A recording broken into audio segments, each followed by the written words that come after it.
What's up, Digilogue fam? Welcome back to another episode of Artists to Watch, class of 2021. My name is Laura, and today we are joined by R&B singer-songwriter AMEA. Welcome back, AMEA. Thank you. Thank you. So before we get started, I did want to say AMEA is not a stranger to the Digilogue. In fact, some of you may remember her from our Artist of the Week series and might have gotten a chance to catch her performance via Twitch. So tell us a little bit more about your experience. How was that? What was that like for you? It was definitely a new experience. I mean, like with coronavirus and everything going on, performing like virtually was definitely new. But I really enjoyed it. It definitely pushed me out my comfort zone and really pushed me to kind of just like, think of, a different way to, collaborate and also just like reach people, So I really enjoyed it a lot. For sure. And that was the goal, essentially, kind of with like that entire program is to be able to give artists a platform to perform, because I know obviously during COVID that has not been happening. Was that your first performance of the year? Had you been doing other things leading up to that? Yeah, I had been doing like some other virtual performances. So, but they were more kind of just like really relaxed. So that was my first, like with you guys, was my first like, okay, I'm gonna like, choose a different setting and really just kind of put on a show. So yeah. Some vibes. Yeah, for sure. Awesome. Well, for those who may have not seen the performance or may have not been familiar with you up until right now, can you tell us a little bit more about you and your sound? Totally. Yeah.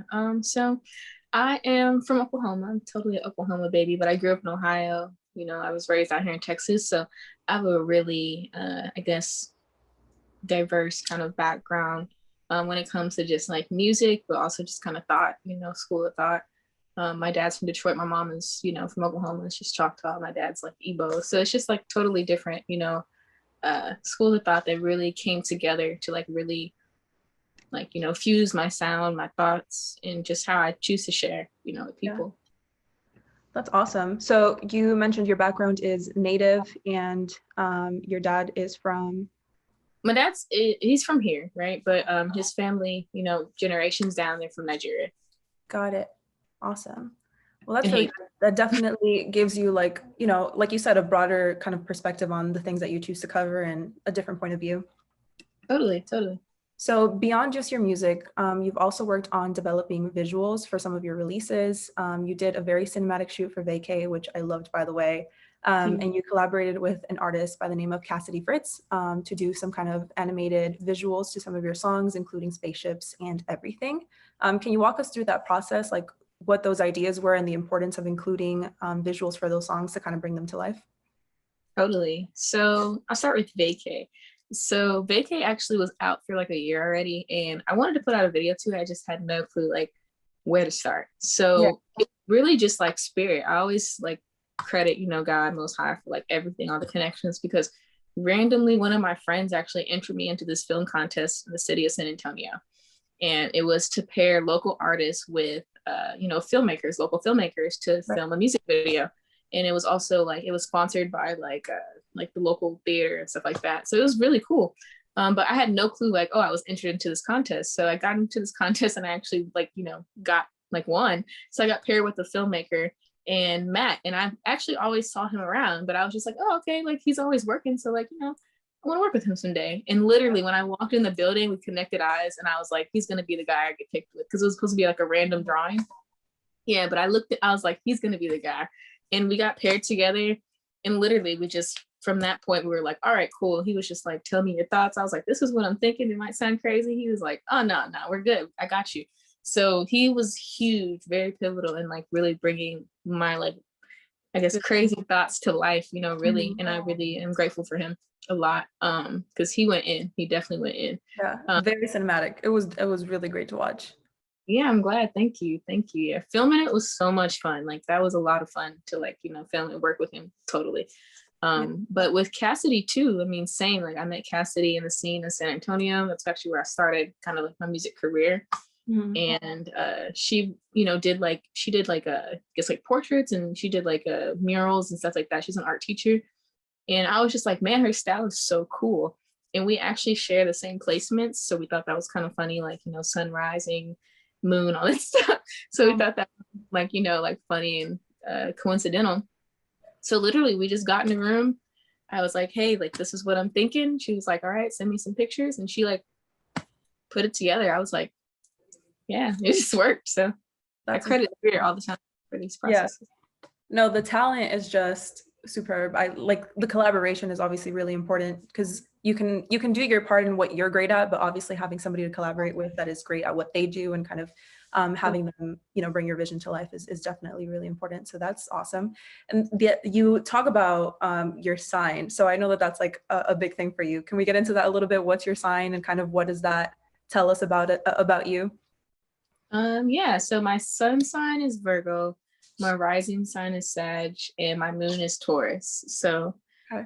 it's a lot, but it's fun. I guess for me personally, I say it's a lot because, I have a lot of like feelings of really needing to ground, and like I take my time, like I don't care. Like, and I think that I don't care really comes from the fire, being like, it's gonna get done, but it's gonna get done in the time that it needs to get done. So I think that really plays a huge part.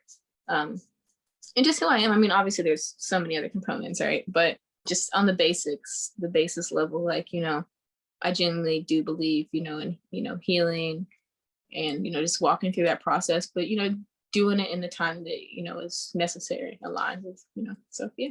For sure. No, I know, that's huge for a lot of people. So I'm sure somebody out there is going to relate to that and Yeah, maybe have the same placements as you, and it's going to be mind blowing. But I know I'm a Capricorn. That's about as far as it gets. I So love Capricorns. well, good. My dad's a Capricorn. Nice. Yeah. Well, that's good.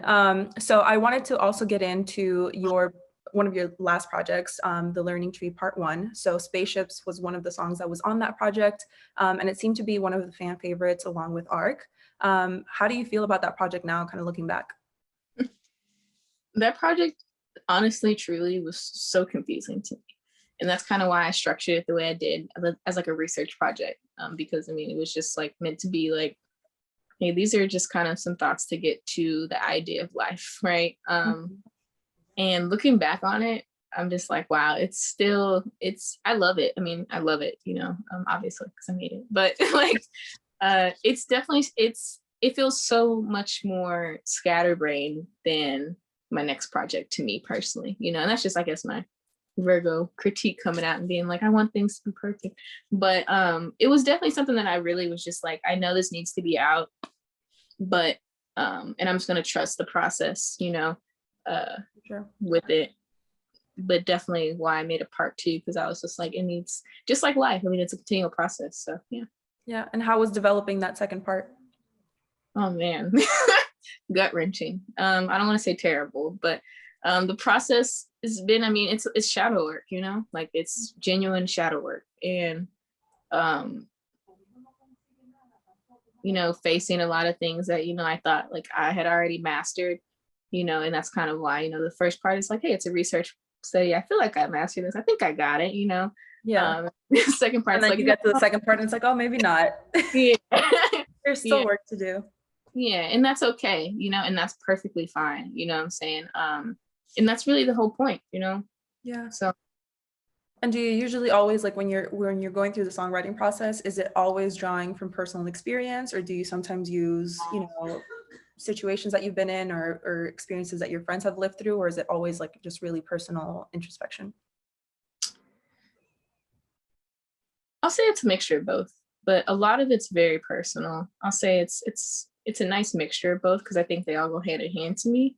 But yeah, definitely everything I write is, from my communication with God, So.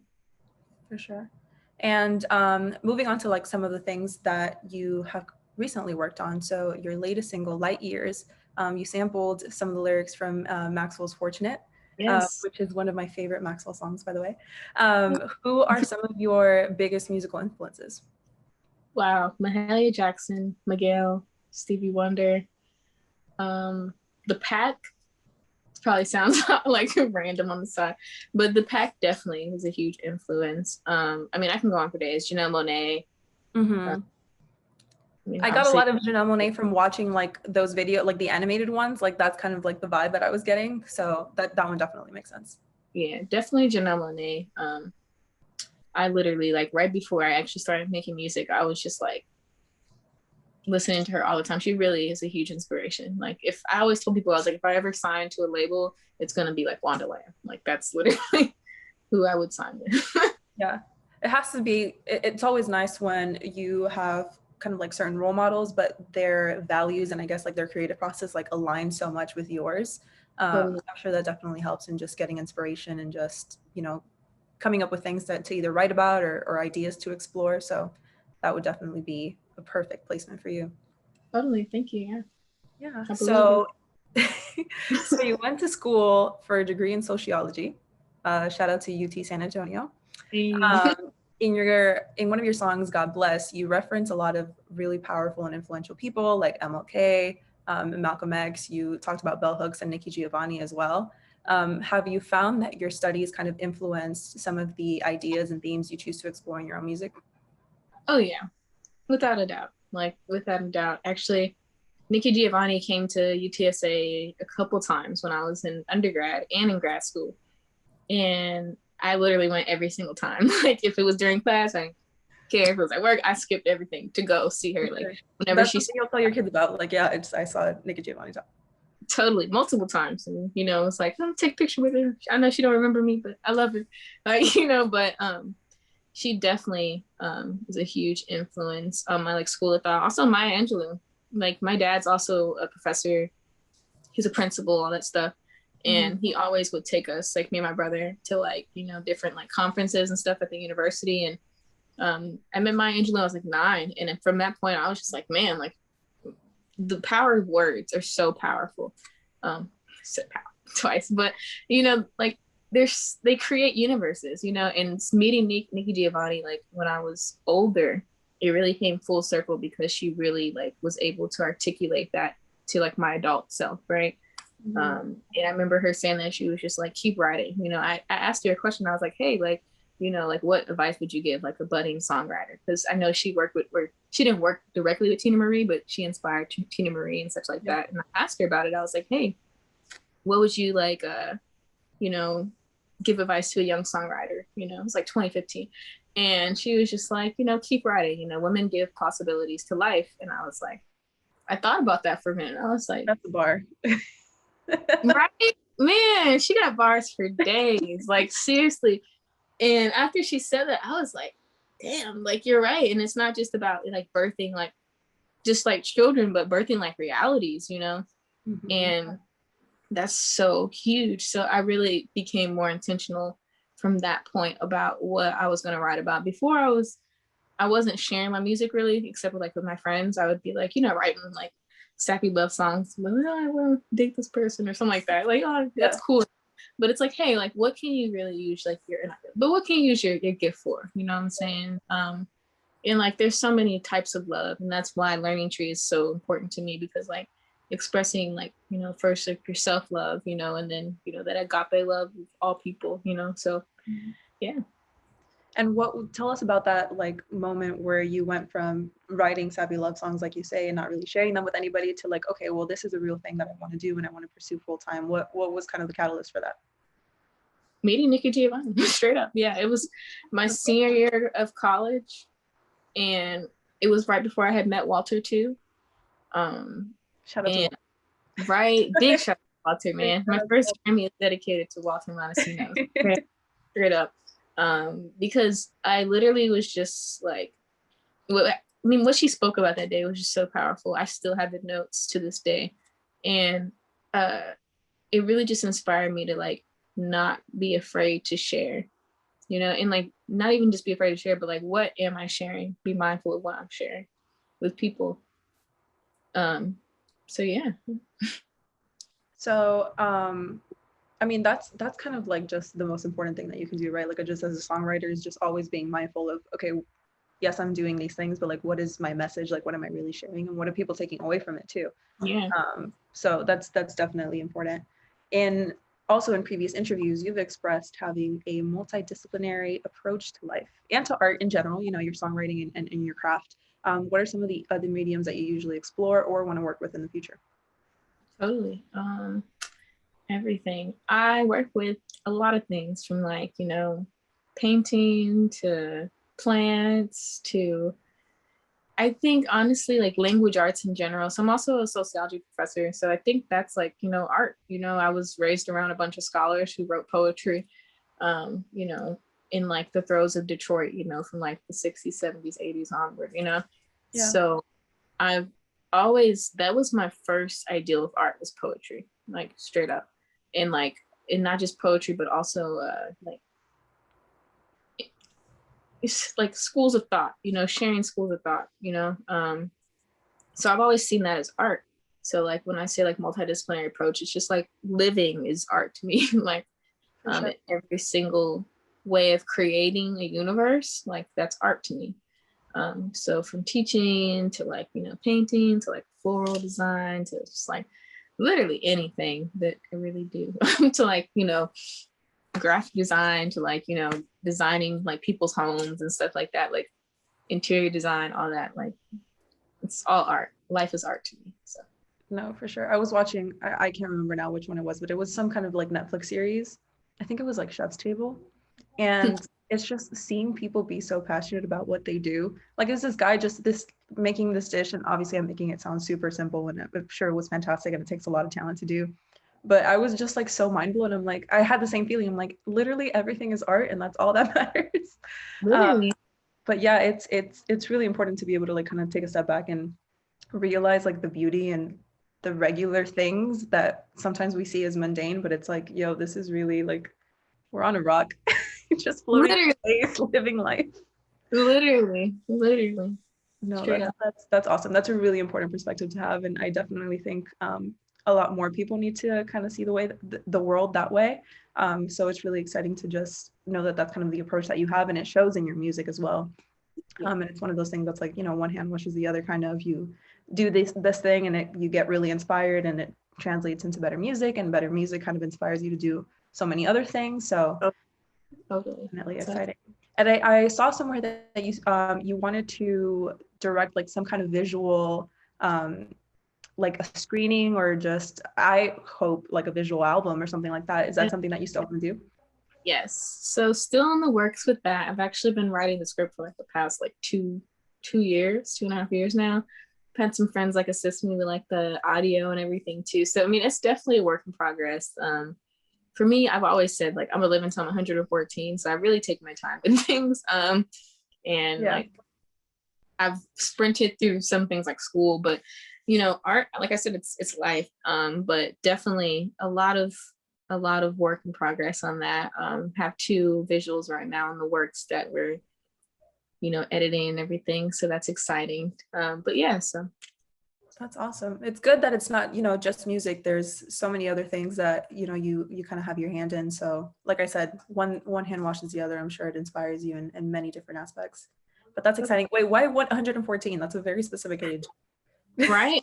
I honestly like I have not Did that number figured just come to you? Like just like out. I'm gonna be here till I'm 114. Yeah, like literally since I was like 7 years old, I was like, yep, I'm probably gonna be here until. I mean, I've had like relatives who lived to like, you know, that age, or like, you know, like 109 or something like that, you know. So Yeah. it's just kind of like, okay, like where I feel like I'll probably be fed up with humans by that time. Like, no, but, you know, I'll probably be like, okay, I think I'm good. Like, I think I'm ready to go to the great beyond now. Yeah. But yeah, I think, and also just generations to think about. Just I want to see like certain things progress, and I want to be here to see it and witness it. And I also like I want to meet my great grandchildren. You know what I'm saying? Like, and I'm 28 right now. I don't have kids. I'm not trying to like have kids yet. So I'm like, I need some length to be able to kick it with them too. So There is a lot more life left to live for sure. so much. Well, where are you in your journey right now, and what are some things that we can expect to see from you either this year or, you know, within the coming months? Totally. So right now I'm in the process of finalizing my album. So I just finished up the skit. So that's always like I feel like the icing on the cake for me. Mm-hmm. It's really being able to articulate the storyline, Right. and really like make sure that it's clear. Because this part I really, really, really want, you know, like I mean it's all groundwork, and I feel like I'm just like starting, you know. And I really want people to really feel like they can relate to it more and like grow with it. Right. Because it's so many aspects to life that are just so confusing but are also so simple at the same time. So yeah, that's where I'm at right now, is really just making sure that I'm communicating, yeah, appropriately. And that takes a lot of like self-work. So really I've been, like I said, I've been doing a ton of shadow work for like obviously my whole life, but like but mainly like really narrowing down on the waves and the journey this past year. It's been a lot of transitions for me, a lot. So very grateful. Are there any details you can tell us? Name, when to expect it, you know? So I would say to expect it by June of this year. Okay. I'm working with Snoozy. He's super, super dope engineer in Houston, Texas. Also, I'll shout out some of the producers, Urban Gentleman Music. That's my little bro. He's amazing. He is phenomenal producer. Oh my goodness, this guy. I actually met him at the Vacay screening. His dad, like when we screened it at the theater, his dad like came and he was like, hey, my son's about to like graduate and I would like you to meet him and I want you to like, you know, kind of put him under your wing. And I was like, okay, cool. Like, you know, I've known his dad for like a little bit because like he's like hosted events and stuff like that and helped, you know, put on events. And I was like, okay, cool, like totally. And ever since then I was just like, man, this guy is so talented. And just to see him grow, and I'm like, man, it's been like 40, oh man, it's been like 4 years. And just to see him grow, he's like 21 now. And I'm like, oh my goodness, like my baby, you know, it's like. And now you're working with him? Yeah. And I mean, and that's the crazy part is we've always worked here. He went on tour with me. I took him on tour with me when he was like 18. Like, so it's just been like, it's been a process and I love working with him. I love seeing his growth. He's definitely somebody who I definitely see, you know, in the music industry later being like a Quincy Jones, like straight up. Wow. He's still young, so he's, you know, and he's doing it. He's amazing. So he's one of the producers on the album as well. Also November Weather, he's from Houston. We actually been working together since college, so it's been a journey with him too. He's gone on tours with me too, and just he's always been in my corner. He's from Houston. He's one of Walter's friends actually, and he's just always been in my corner. Like we met, and he was just like we just kicked it, like we just hit it off from there. And then there's some other producers as well who I've like, you know, just met through like COVID, you know, literally through the whole COVID era of like virtual, you know, just like doing collaborations on like not even like TikTok and Voicey and stuff like that. And then I was like sending the song and like just like a demo or something like that. And they were like, oh yeah, I like this. And then we just got from there and then just more work came from that, you know, together. So yeah, a lot of big shout outs to all the producers on this coming album because very, very exciting. Very excited to share this. I was very anxious to share Learning Tree Part 1, but this version, like Learning Tree Part 2, I'm lit. Like, bigger, I know. Better. Yes. That's exciting. Well, we're definitely looking forward to it. And it's always nice to be able to work on a project with people that have been in your corner from day one. But also to be able to add some new people in, you know, and especially I think during this COVID era, the opportunities of just reaching out to people beyond your normal network or those that may be local to you has really opened a lot of doors for people. So definitely excited to hear a little bit more about that. I did want to ask, because you mentioned like being on TikTok and stuff, and obviously part of our community, we're always encouraging people to engage with, you know, their platform as much as possible. What are some recommendations from your journey so far that you have for people that might be looking to have a presence on there?